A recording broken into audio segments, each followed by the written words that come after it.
What's up, family? How y'all doing? Listen, I just wanted to make this live real quick. I'm going to do something really quick. And of course, welcome to Boss TV. I got a lot of stuff to talk about today. And like the title says, I'm giving some props to some people who deserve it. First off, I got to give props to Brother Polight. Because Brother Polight, intelligent as hell. Brother Polight is intelligent, so I gotta give him props. And I know him and the next man I'm gonna mention had issues of some sort. I wasn't there, I don't know. It's none of our business, you know what I mean? But young Pharoah, I gotta give him props too. Only because he really does deserve a Pulitzer Prize. Like, he's a great investigator. He's a great reporter. I'm just giving him credit where it's due. So what I'm saying is this. Today, we're going to talk about some real things. You're going to like what I'm saying. I know you're going to like what I'm saying. So what it comes down to is this. Oh, I'm sorry. Let me give Hassan Cambell, give him props. Because, to be honest with you, I like his style. I like the way he talks. And I'm just a little exhausted, a little worn out a little bit, but I'm going to keep it up. Now, the next one I want to talk about is Papa Duck. Real talk. Papa Duck, I love his videos, man, because he's talking that real shit. So, I mean, he's talking real facts. So, without further ado, let me jump right into it. Now, for the last 6, 7, 8 days, I've been feeling some kind of way, you know what I mean? I've been feeling some kind of way because I wanted to do a video, but I didn't want to do a video. I wanted to do it, but I didn't want to do it. And I was trying to figure out, like, why I'm not doing it. Why am I not doing it? Let me tell you a topic that I was thinking about very heavily. I got some answers this morning. All right, I'm not going to front like I didn't. I got some great answers this morning, but let me tell you why I wasn't doing the video. Every time I go to YouTube, I don't know where it was, but every time I would go to YouTube, I would see people that were snitching. I saw people that was just straight up snitching. It wasn't like some boy snitching. I mean, like there was one man who was talking about his past life. Now, I agree, he could tell his story all day.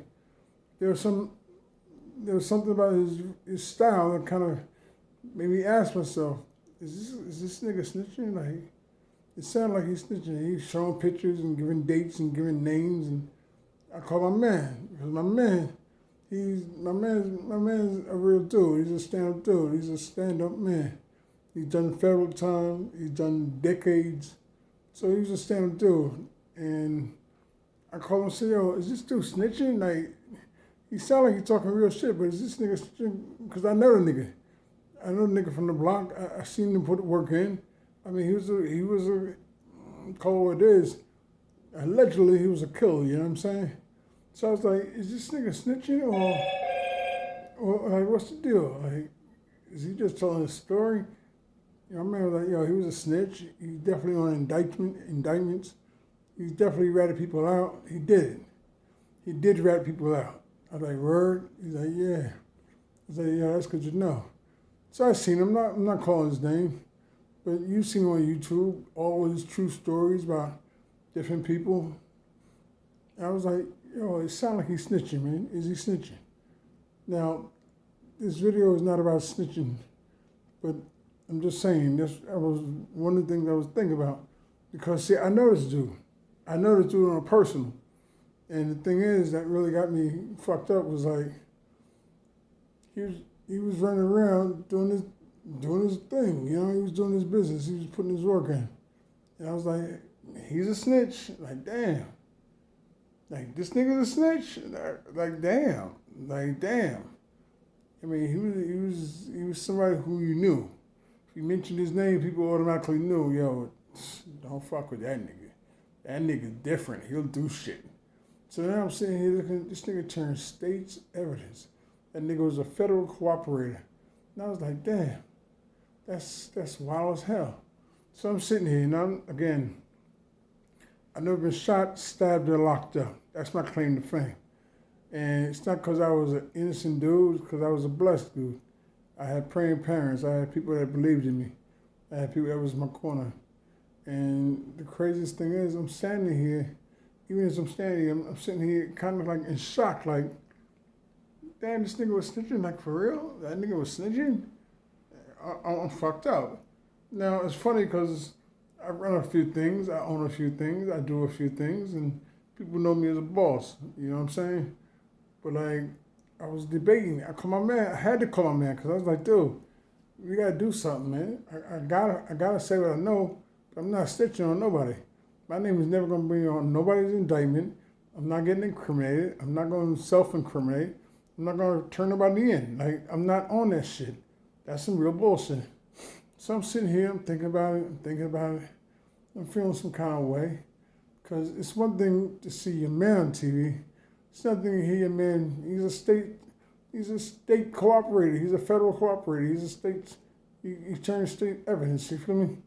He's a snitch. So I'm like, damn. A lot of people could have lived if nigga had just got out that life. If you're part of that life, then you sign up for what you get. You know what you're signing up for. If you don't know what you're signing up for, you got a problem. You feel me? If you don't know what the fuck you're signing up for, you got a real problem. So I was like, yeah, I'm not going to do nothing. I'm going to leave it alone. Now, I was talking to my man, so I was like, yo, listen, I got to say some things about some people, you know? I do got to drop a few names, only because it's the way the newspapers write them up, the way TV's talking about these people, like they dogs, like they animals, like they're savages. So I'm just put some things not straight. I can't set the record straight. I'm just gonna say some things I know to be true. Let's start off. Let's talk about Prince. It's funny. I don't believe I'm doing this. This is crazy as fuck. But let's talk about Prince. Now, Prince was a dude who was known for a lot of things. According to what the government said in these cases, he was known for a lot of things. I was with him the last time he got sentenced. I was there at the courtroom. You know, I was holding my man down. And the judge said, well, it's funny, I will never forget that day. His attorney said, you know what? My man should go home because he's been acquitted on all charges. And the judge said, yo, you know what? I ain't got no problem with that. He's beat every charge he's ever had. However, because of his character, I deem him to be a menace to society, and so he will be remanded into the custody of the state of New York.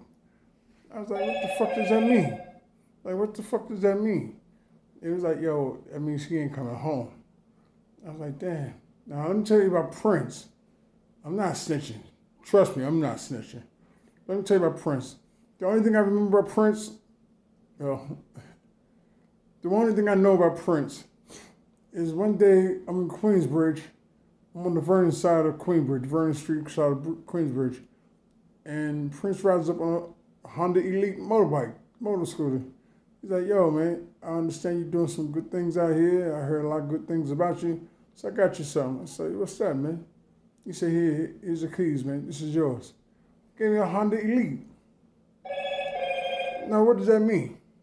That means that somehow, some way, I struck a nerve in his mind and he respected me.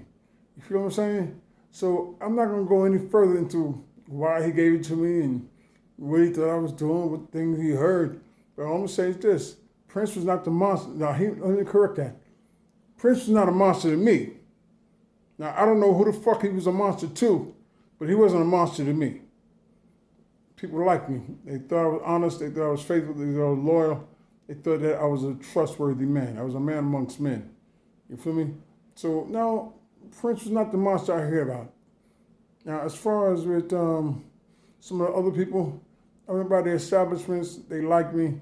They would leave me let me tell you no lie, they would leave me in their house to have like $200-300 million in cash, all in duffel bags.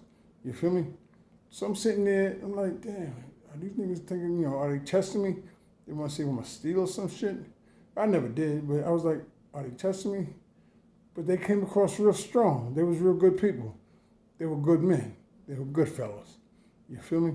So I'm sitting here and I'm thinking like, damn. Now, there were some other people I was going to talk about, but then I'm thinking about it as I'm speaking. Nah, I'm not going to. But what I will say is this. Our enemies are not in the hood. I said the last line right there, I said, they're not our enemies. Our enemies are not in the hood.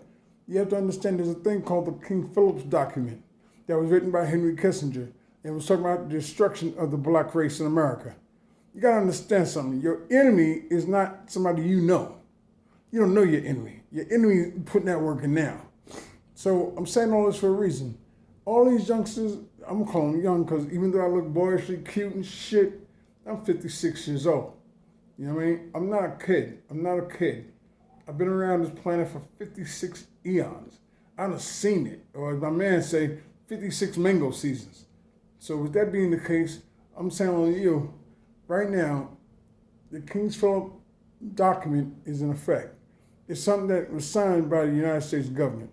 Henry Kissinger created it, and it was signed off by George Bush. And basically, the King Philip document talks about the destruction of the black race. That's facts. You ain't gotta believe me. Google it, King Philip. Just put in King Philip, or King Philip's document. All right? Now, why am I saying this? I want you to peep game. I really want you to peep game, because you don't know where you are on the clock. The clock is ticking. You don't know where you are on the clock. Let me tell you where you are. There was a thing called PDD 25. PDD 25. Now, why is that important? PDD 25 says, in case of a national emergency, the United States government can confiscate all your gold, all your silver, all your bronze. All right. They didn't say they're going to buy it from you. They said they could just take your shit. That's number one. Number two, PDD 25 says, in case of a national emergency, this is how wild this is. In case of a national emergency, the United States government can actually relocate people to a location that they deem to be safe. In other words, they can put you in a safe location. Now, that sounds like a repeat. Let me see, who else did that? Oh yeah, Adolf Hitler did that shit. You feel me? Adolf Hitler did that. He was relocating Jewish people to a safer location. All right, now I'm dropping some real crazy science on you. Tell me what you think. So, the United States government back in the mid-'80s, early 80s to the early 90s, mid-'80s, late 80s to the early 90s, they closed 13 military bases, right? Those military bases have been used by the United Nations Peacekeeping Force, and they've been used so that way they know how to deal with domestic unrest. Now, why am I saying that? Domestic unrest is like if you have a civil war or some shit like that, things go crazy. Now, the King Philip document speaks to that. Know who your enemy is, man. Know who your enemy is. So basically, those 13 military bases have been sectioned off into 3 different locations: a blue zone, a red zone, and a green zone. What does that mean? A blue zone, a red zone, and a green zone. In other words, blue was for those that were provocative, violent. You know what I mean? People who had guns and they were dangerous. The red zone was for people that were what they call agitators, those that were conspirators, those that were organized or organizers, put it that way, organized resistors or resistance. In other words, people that was fighting back, they go to the red zone. People that were just, armed and dangerous, like everybody got their guns registered and everything, well, you're a blue zone person because you got a licensed gun. In other words, you got a firearm. Well, you go to the blue zone. The red zone's people who's trying to organize mobs. Okay, that's the red zone. Then you got the green zone. What is the green zone all about? The green zone is just for people who's just trying to be law-abiding citizens, et cetera, and they get shipped off to the green zone. Now, how are they getting shipped off? Oh, let me tell you, the best part about this is PDD 25 says that in case of a national emergency, no one can use the highways. No one can use the highways. They can't use the expressways. They can't use the streets. It's a national emergency. Now, how does that all tie in? Let me tell you something. This vaccine shit, it's some real shit. Let me tell you, that vaccine shit is some real shit. Now, I heard this a long time ago. Now, please don't take my word for it. I could be lying to you. All right? So check this out. Go on YouTube and look up Mark, M-A-R-K, Mark from Michigan. Like Detroit, Michigan? Yeah, Mark from Michigan.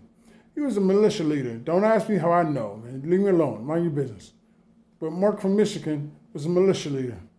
And on several occasions, he would be going to do a speech or a training. But he was going to rally his troops. He had militias. Damn, that's what the fuck he was. So Mark from Michigan would show up in a town, like let's say he going, hypothetical, let's say he was going to LA to do a conference. When he gets in LA, he reads the newspaper and somehow how he got killed coming into LA. He's reading the newspaper and he's reading articles about himself, how he got murdered coming to LA. He go to Chicago, he's reading articles where he got killed entering Chicago. All right? And every time he would go over there, I mean, this is not some bullshit ass newspaper. These are mainstream newspapers putting him out there, he's already dead. So he was always on high alert. He was a really sharp man. Matter of fact, Mark from Michigan was a CIA officer, a high-level CIA officer. And he just decided to become patriotic. Now, why am I saying to you? Hear me out. Follow the video. Don't go to sleep. So basically, Mark from Michigan was somebody who knew. But he wasn't just somebody. He had colonels and captains and admirals and shit like that rocking with him, you know what I mean? So basically, he was somebody who was definitely a red dude. He would have gone to the red zone had he not died. All right? He would have definitely gone to the red zone. So basically, what I'm saying to you is this. Know who your enemy is, man. Know who your enemy is. Once you know who your enemy is, you can fight. You can do something.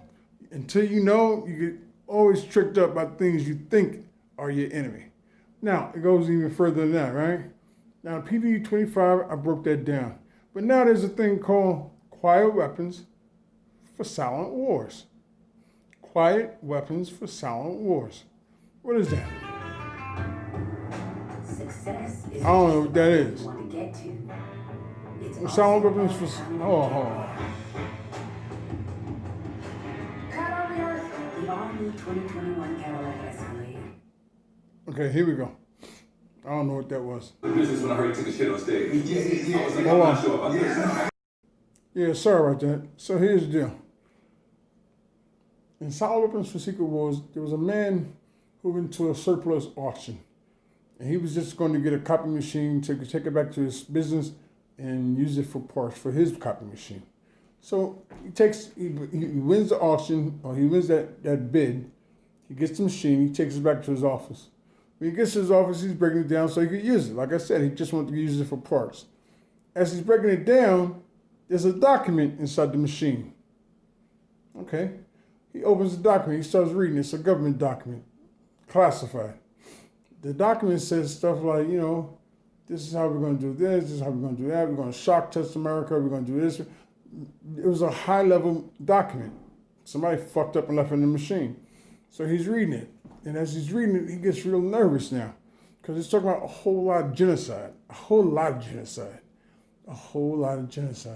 So I'm reading the document now, right? I'm reading it. You can look it up. They got the whole document on YouTube. They got the whole document. So I'm reading it. I'm like, damn, I'm living in this time. So I'm like, yeah, well, I'm not going to lie to you. I always pray. First off, in my neighborhood, I'm from Brooklyn. In my neighborhood, if I made it 25 years old, I was in retirement.